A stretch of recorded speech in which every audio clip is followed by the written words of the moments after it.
Welcome back, ladies and gentlemen. We're now delighted to be joined over the telephone by our guest for the afternoon, Mr. Ramzy Khoury, our Jordanian journalist. Mr. Ramzy, good afternoon to you, sir.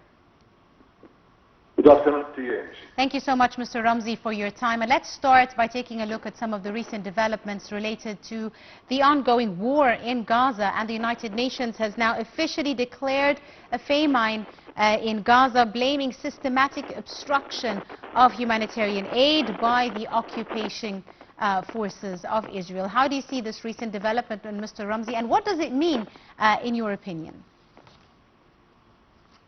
Obviously, better late than never.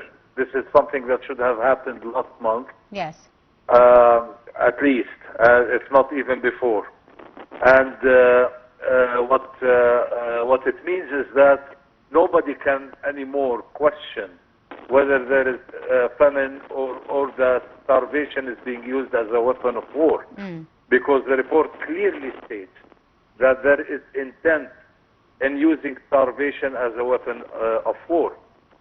So not only are we seeing a famine and starvation on the ground, but we are also now declared officially by the United Nations that Israel is starving the people on purpose in order to continue the genocide. Now, what does this mean in practical terms?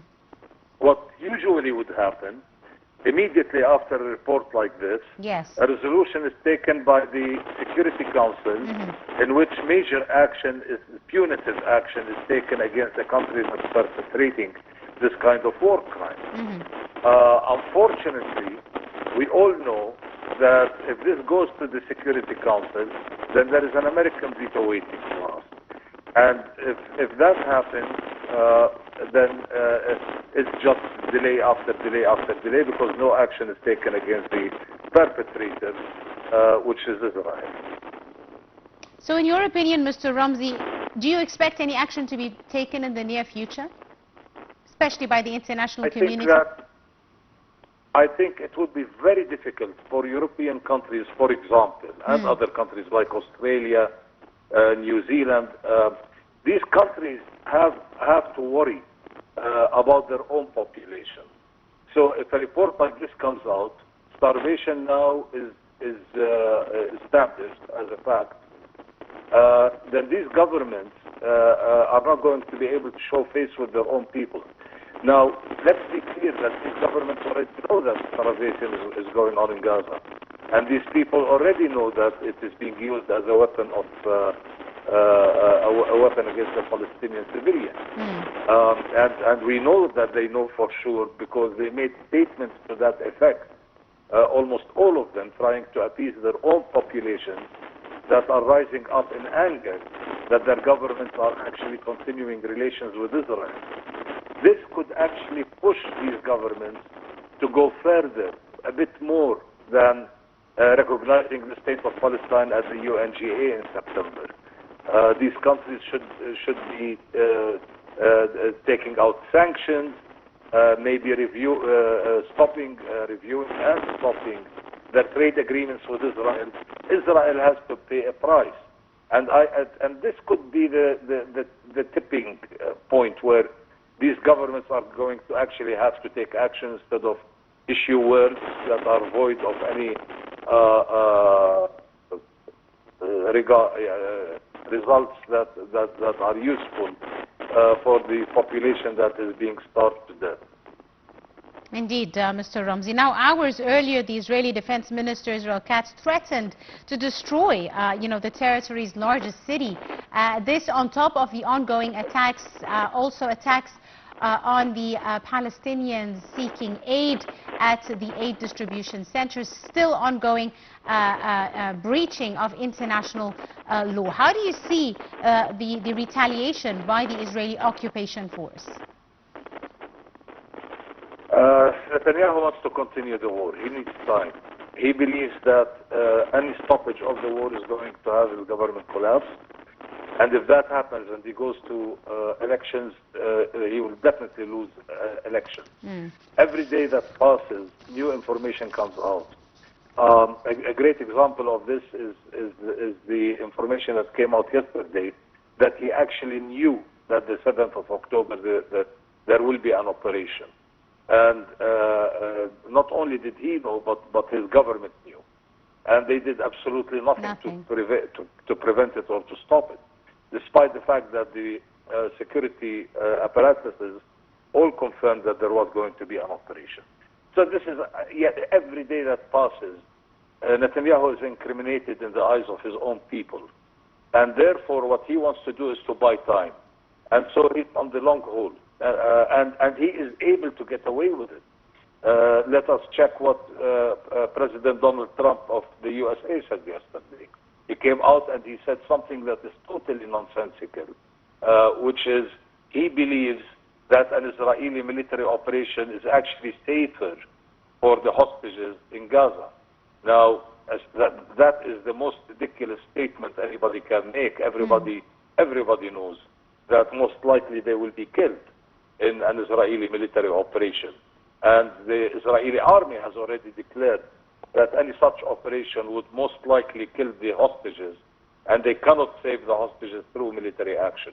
Yet, the President of the United States of America came out and said to the contrary of what everybody knows is fact. And what is he doing? He is buying time for Netanyahu. Now, it is very clear that President Donald Trump is not in support of Israel as a state.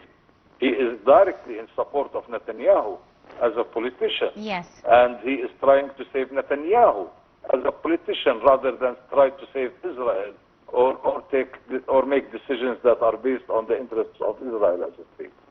Absolutely. Now, Mr. Ramzy, as you mentioned, many governments around the world, also specifically in Europe, will have different reactions to this latest report by the United Nations officially declaring a famine in Gaza, one of which was the Dutch Foreign Minister, Casper Veldkamp, who just resigned after a cabinet meeting failed to agree to sanctions against Israel. How do you see this kind of action?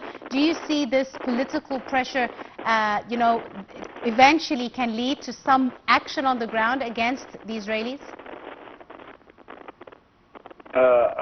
Absolutely.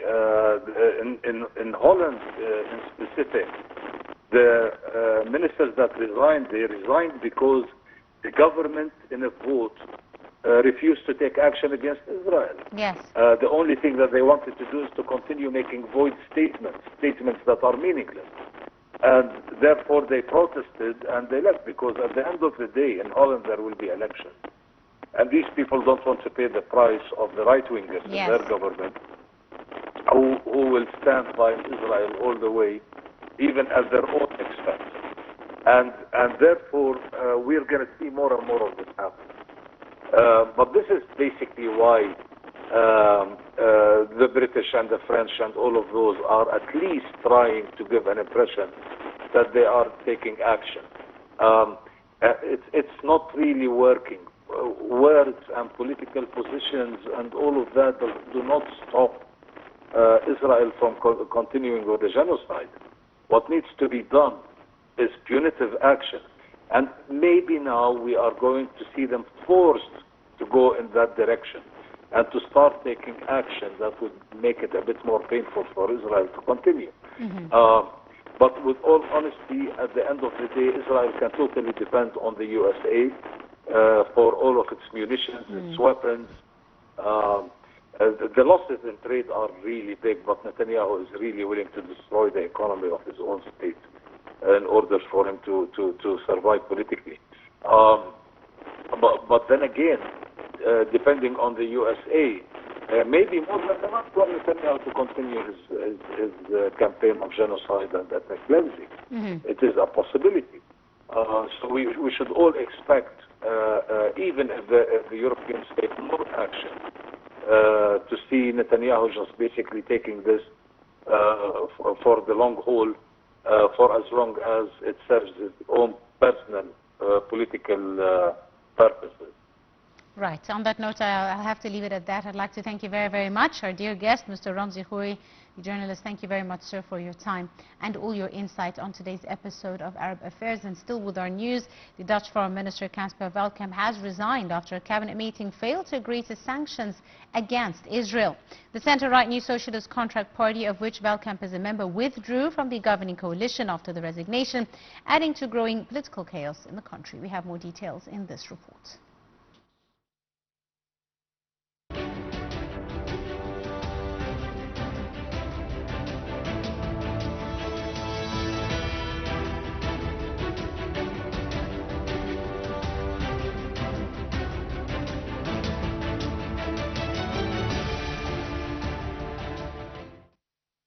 Dutch Foreign Minister Casper Veldkamp resigned after a cabinet meeting failed to agree to sanctions against Israel.